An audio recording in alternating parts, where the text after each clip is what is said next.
Critic. Oh, hi, Philbrain.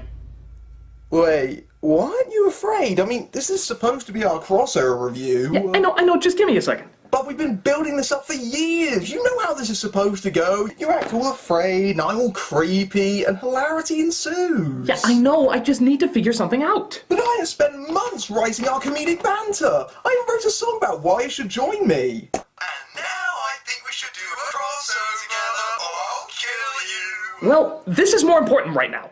What is it? You know how we're reviewing a Chuck Norris movie today? Of course, it's Forest Warrior, the only film where he literally turns into a bear at the end of it. It's a classic. In fact, I was actually thinking maybe you could do your old joke about shouting, you know, that bit. That's fun. Yeah, but you see, that's the old me. The new me wants to find new obnoxious memes to be associated with him. Like what? I don't know, that's what I've been trying to figure out. What's he been up to lately? Let's see.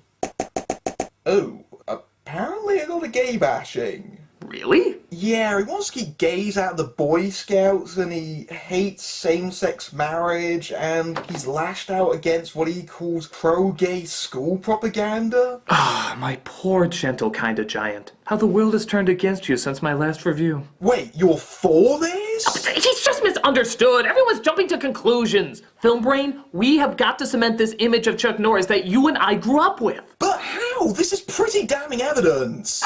If only the world knew he just wants people to be as perfect as he is. Yeah, I guess. Maybe he just wants everyone to have a little Chuck Norris in them. Wait a minute. That's it! Filmbrain, my beautiful British buttercup! You just hit the nail on the head! Oh, how? He just wants every man to be like Chuck Norris, right? So, our new slogan should be, Chuck Norris wants to put himself in every man. My God, that's brilliant! And in no way could be misinterpreted! Whenever he walks around shirtless and sweaty, people will think to themselves, Chuck Norris wants to put himself in every man. Whenever he trims his beard in a way that's normally associated with leather bars, people will think, Chuck Norris wants to put himself in every man. Whenever he poses like he's giving a massage to a dummy with surprisingly handsome facial features, people will think, Chuck Norris wants to put himself in every man. Oh, and don't forget about the Boy Scouts. That's right! Chuck Norris doesn't want the incredibly dignified image of the Boy Scouts to be ruined! He's the kind of guy who just wants to help every boy he can. Exactly! That's why we can say with no guilt whatsoever, Chuck Norris wants to put himself in every boy. I feel good about this, Critic. Not as good as Chuck Norris does in every boy. So what do you say? You ready to take on one of his greatest opuses? Of course. I think we've done well to restore dignity back to his name. Well then, let's take a look at Forest Warrior. Or if you prefer, Chuck Norris wants to put himself in hard wood. I do prefer Filmbrain. I do prefer. I thought you might. He's gonna love this?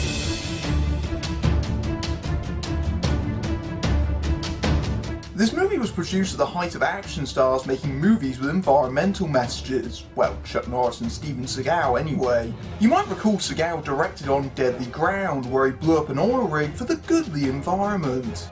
Yeah, you try and figure that one out. This film, however, is not directed by Chuck Norris, but rather his younger brother Aaron, the director of the humble, meek, classic Sidekicks. I can just see how that conversation went. Hey brother, you did such a good job kissing my ass in the last film. What do you say you do it again? Only this time, dress me up like Tiger Lily. Can I at least get one shot of you not in slow-mo? Don't you ever ask me that again!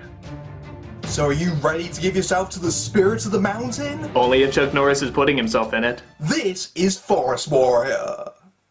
We open with a bunch of 90s haircuts listening to a story told by the narrator of Babe. He was married to an Indian girl. She was waiting for him in their cabin on the mountain. She had a fever. And the only prescription is more cowbell. And he had ridden his horse to death to get back with medicine for her. Yes, after picking up a costume from Epcot Native American World. Seriously, his name is Jebediah McKenna, but I think Jebediah Springfield had more dignity than him in that getup. He doesn't seem to be carrying any medicine either. What was the water jug medicine? Did they have liquid ibuprofen back then? Don't worry, she's not actually a character. A gang of cutthroats hired by timber agents for the Northern Pacific were waiting for him. They wanted his trees for railroad ties, but he wouldn't sell and he wouldn't deal. It was Indian land. Yes, and as we all know, there's no other trees in the Pacific Northwest. Well, none that are stable. We're just here to use the bathroom. He could sense the danger, but by then it was too late. He sensed the danger because it was right next to him. How could he miss that guy? Is Chuck Norris too manly to slightly look down? Thankfully, he has the Native American Kung Fu to fight them off with. Kenna fought them in the way of the Indian, lunging and spinning, grappling and swirling. Isn't that also the way that ballerinas fight? And all those poor cutthroats have are their useless guns. I suppose they can hit them with their handles or use them as spears, but I'm sorry, they're completely useless against Chuck's fists of awesomeness. I'm just amazed he ran a marathon, yet somehow he's still able to take on 6 armed men. Well, it's Chuck Norris. For him, fighting 6 guys is like the water you drink in the middle of a run. But in a strange twist, Chuck Norris ends up dying in the first 5 minutes. What? Yep, he gets axed off pretty early when they finally remember how to use their guns. Oh god, tell me he doesn't spend the rest of the movie pursuing Demi Moore, somehow winning Whoopi Goldberg an Oscar. Nope, instead a bear drags him to Fern Gully, where forest magic literally brings him back to life. Although in reality this bear would probably be using his beard for toilet paper. It does look unnaturally absorbent. Bear, wolf, and the eagle. He could become all of them. In Indian legend, a shapeshifter. Oh, sorry children, I accidentally mixed this up with the story of Manimal. But while we're at it, did you want to hear about a hero so powerful he only lasted 1 season? Well, that's enough for now. Lamest meeting of the Midnight Society ever. Mr. Madison? Yeah? Well, what's a shapeshifter? Well, give you a clue. It's in the fucking word. Has the ability to take the shape of those creatures he loved in life. He never got to see his wife again. That is so sad. Then why are you smiling? smiling? We see later a town meeting going on about a lumber company who's looking to, what else? Cut down the trees. Can only bring prosperity and hope for our future here in Tagline. Excuse me, Mr. Thorne. Thorne Lumber Company stands to benefit a whole lot. What about our alternatives? What about the wildlife? What about our Nature Conservancy? What about my cartoonishly large lip injections? My harvesting proposal, it's going to change this town around. And that's what we all want, isn't it? Hey, now, I ordered a hoedown. I'm pretty sure this is a hootenanny. That's Terry Kaiser from Weekend at Bernie's as the bad guy, making it clear there are worse roles you can get than playing a dead guy throughout an entire film, even as Bulk and Skull-style sidekicks. It's hard to believe that boy comes from these parts. He's driven by nothing but greed. Bringing industry to an economically dead town? Pfft, one asshole. What do they want to do to our mountain? We're just gonna pick it clean, bonehead. I guess we just gotta let the town council decide if that Thorne guy can log the mountain. My dad's a logger too, and he'd never, ever cut down those old trees. Mr. Madison says those trees are 600-800 years old. Boy, these kids seem bizarrely interested in the politics of lumber labor. What kid would give a shit about this? They're more concerned about what Pokemon they're going to trade next. Unless the woods are Sudowoodo trees, I don't think they would care much. Daddy, where have you been? I got delayed. While the kid's father, played by Michael Beck, shows up late as apparently he's been getting drunk all night. Yeah, I'd be drinking too if I was in Xanadu. Need some sleep.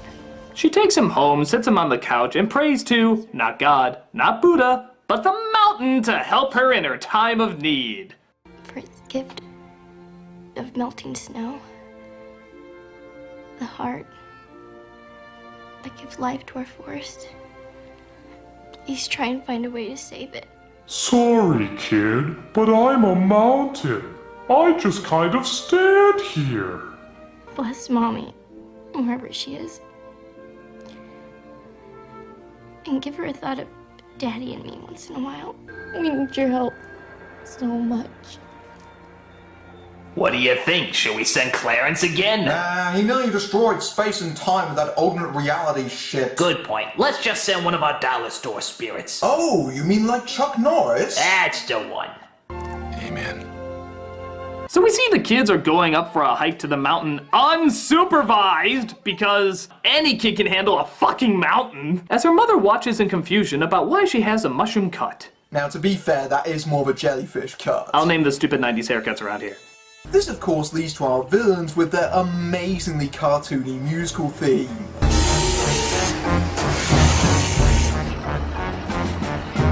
Wow! I've heard more subtle music when Wile E. Coyote is thinking up a plan.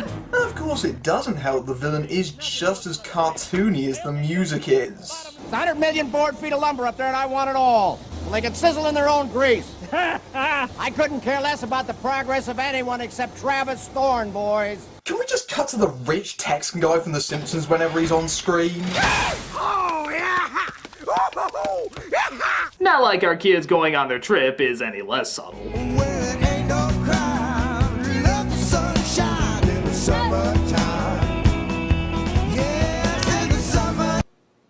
The hell was that? Wow, I'm tying my shoe! Can you believe I'm actually tying my shoe? Oh, what a wonderful adventure that was! Hey guys! But then suddenly one of them gets lost from the group. Only to literally be found a few seconds later. Hey guys, we're here! What was the point of that? He loses them despite the fact they were only 3 steps behind him, and then just locates them a moment later. Maybe they were building up he was about to be gang raped by Ewoks or something. Yeah, check out the house! Come on, man! So on their playground to Terabithia, they seem to come across something growling inside.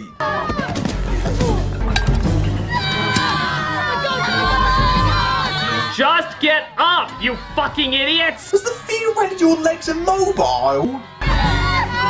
But it turns out it was just a baby bear the whole time. Let me get that rag off you, guy. Oh, Rags. That's a good name. Boy, good thing he wasn't covered in shit. You were thinking it! By the way, have you noticed something kind of important missing from this Chuck Norris movie? Chuck Norris? Chuck Norris! He's only gotten a few minutes of screen time and hasn't even had any dialogue yet. If I wanted to see kids play with a bear cub, I would have rented the Amazing Panda adventure. No, you wouldn't have. Well, I would have in spirit.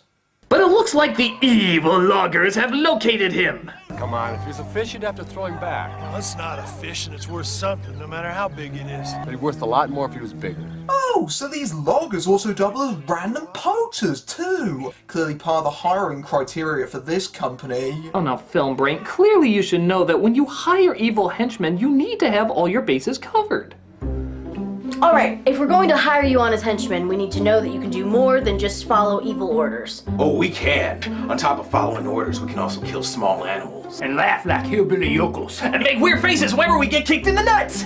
I'm still not convinced. Maybe a little demonstration? Oh, go ahead, guys.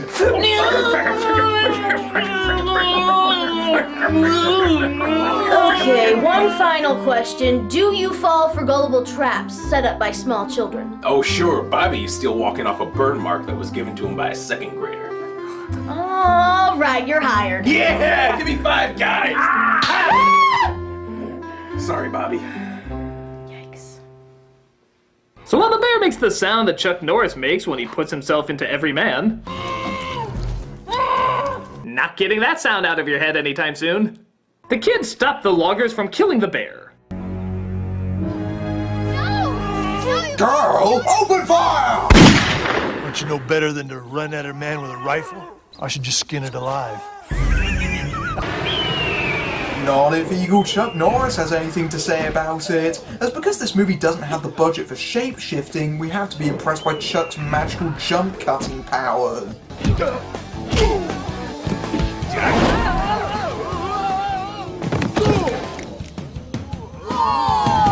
That's not bad, but you really gotta instead of Look at this kid. She doesn't know she's supposed to look blown away or disturbingly confused. Neat, I guess. The loggers run away as Forest Jesus comforts the girl by telling her about the bear. I'm so glad you're back. I missed you. It's okay. Your fairy beard mother is here. You were very brave, Austin. You saved his life. Can I be his friend? You are his friend. And when he grows up, you'll be his dinner, but until then, this is perfectly serviceable. Oh, hold on, I got a call. What? Was that the movie? Yeah, I think that is. This music is so bland, it actually sounds exactly like my ringtone. Listen! Well, this gives a new meaning to the term phoned in.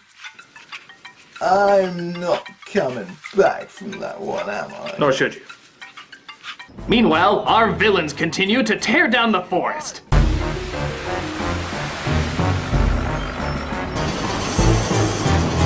Trees are strong, my lord. Rip them all down. Kids up there, school's out. Should have figured on that. It's that tree house. You know, I used to play up there when I was a kid. It was magical. Wonderful place. Let's get rid of the damn thing. Whoa, there was almost character development there. Oh well, back to your dancing and shooting guns off. Speaking of which, we see the Get Along gang making their oath to the mountain. Again, as kids do. We ask you to leave it, pure as found. We are to it, forever bound. We ask you to leave it, pure as found. We are to it, forever bound. We promise to nobly play in tree houses, befriend killer bears, to always wear plaid shirts, and always have girly haircuts. Ah! What the hell was that stuff? Cherish your mountain and all the earth. Love all its creatures. I love how the shot of the mother is just taken from the earlier scene of her outside the petrol station. Has she just been standing there for hours? Alright, kiddo. I think that's enough playing outside. Time to come on in. Need a little help there? Okay.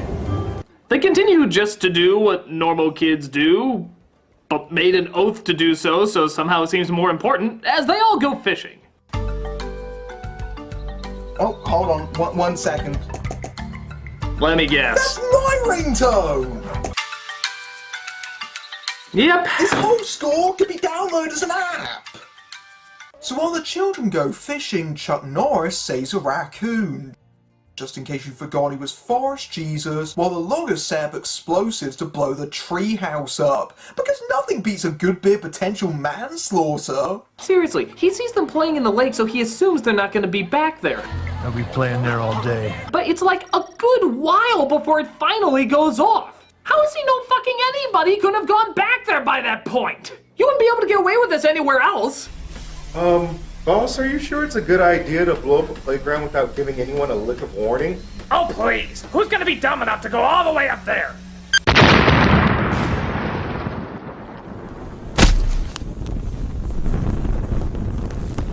What are we gonna do, boss?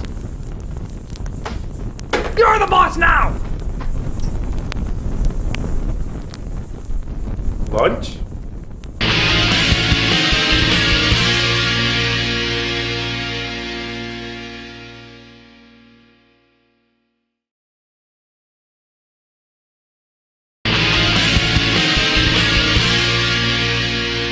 While the girl goes to the treehouse to gut the fish, Norris comes across the loggers to once again chuck them up.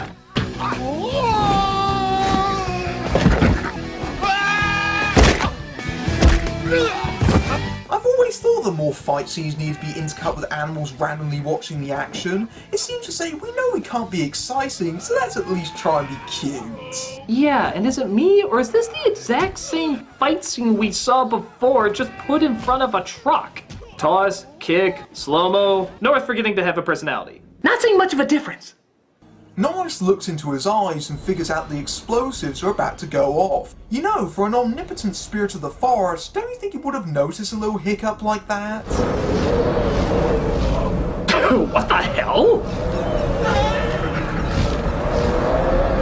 ATM! It's a Norris! It's a Norris! Why does he even need to turn into an animal when we've already established he can teleport anywhere and anytime at will? He's only got 15 seconds. Okay, a very long 15 seconds, but still. The treehouse blows up and everyone thinks the girl is a goner. which he kind of is, but Norris is there to once again bring her back through the exact same effects again that I think they originally stole from Ghostbusters in the first place. How are you feeling, Austin? Was I sleeping? Yes, you were sleeping. You might also be able to turn into a cockroach now, just don't be alarmed. Is this your home? Forest is my home. Have you lived here a long, long time? A long, long time. Oh, your acting's making me go to sleep. Good night. Once the girl's father finds out, he rushes to the treehouse thinking that he's too late. Wouldn't have done any good. Nothing would be like that. Oh, God. God in heaven. Jesus Christ, guy, it's a fucking Chuck Norris movie, not a Sally Field flick. I know, right? The dog in Feed the Kitty gave a more subtle performance.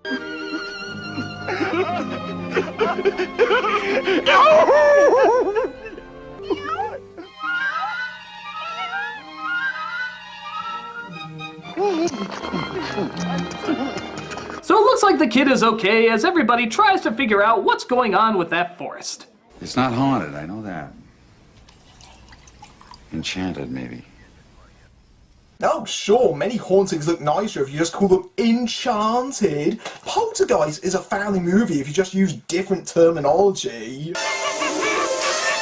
Charming. Playful. Curious.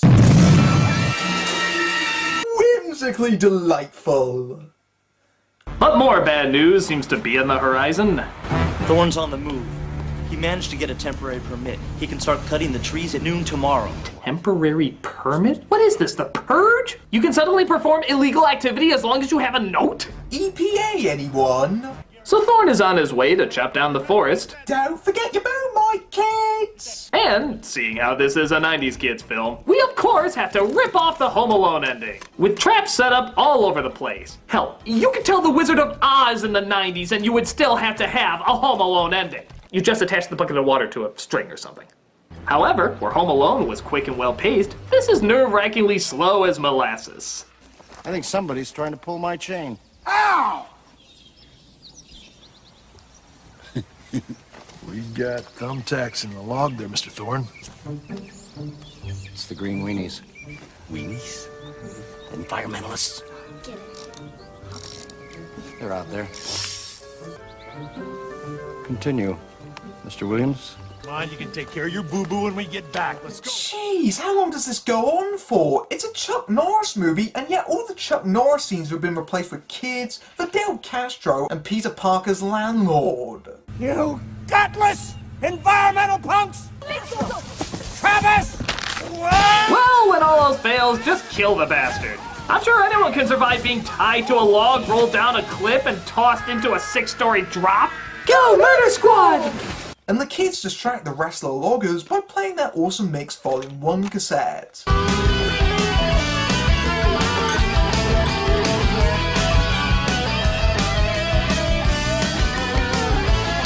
Bonus points to the guy who air guitars with a chainsaw. This is both stupid and magical.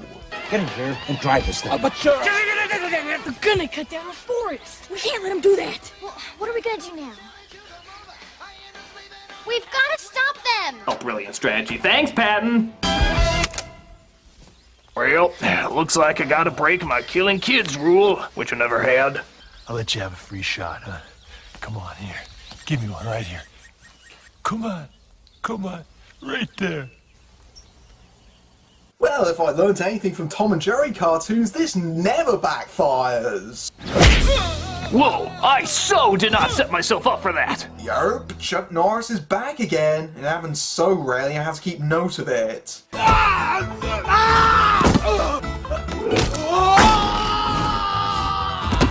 You wouldn't be so hot without your slow-mo.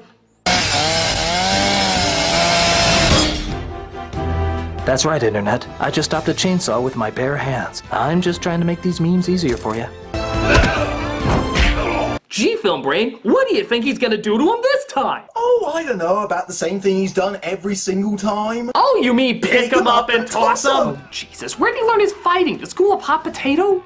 Of course, the police arrive to arrest them, but Thorne runs away and asks Norris for help because, yeah, he surely looks like someone who'd be on his side. I gotta get over this mountain over here, all right?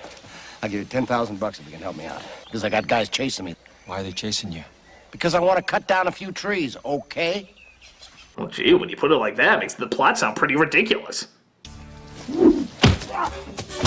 Look at that! He used the magic of the mountain to throw him towards a tree, stop at the tree, headbutt himself, and then land face up, even though he was thrown face down. Forest Jesus works in mysterious ways. The only magic I believe in is the magic of the almighty dollar. Well, I think that goes without saying. You said yes to a Chuck Norris movie. The only dreams you believe in are the ones that you can buy. Well, that's the only kind there are. Well, if there's nothing I can do to change your mind. Then maybe I can. And there it is. They only had enough money to do one on-screen morph, and it is glorious. I don't even know what to say here. It's one of the most famous Chuck Norris moments ever. He, right in front of our eyes, turns into a bear. Even Thorne is so awestruck he appears to be mooing.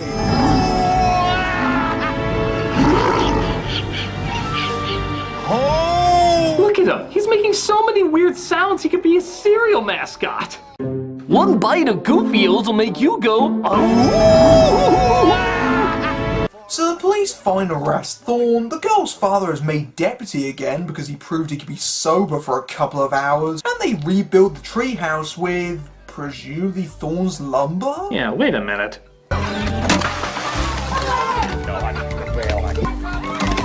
Man, they'll high-five anything. Yeah, water! High-five, bro! Come on, Brian! Thank you, Mountain. We hang this eco-friendly Denny's placemat in your honor. But then the girl, you know, the one who was snickering at the death of Norris's wife, looks up and sees the two of them together. Wait a minute, if she was with him the whole time, how come she didn't help out? Well, remember, Film Brain, Chuck Norris wants to put himself in every man. Getting a woman involved would just be an abomination against God. Well, I guess I see your point. Really? No.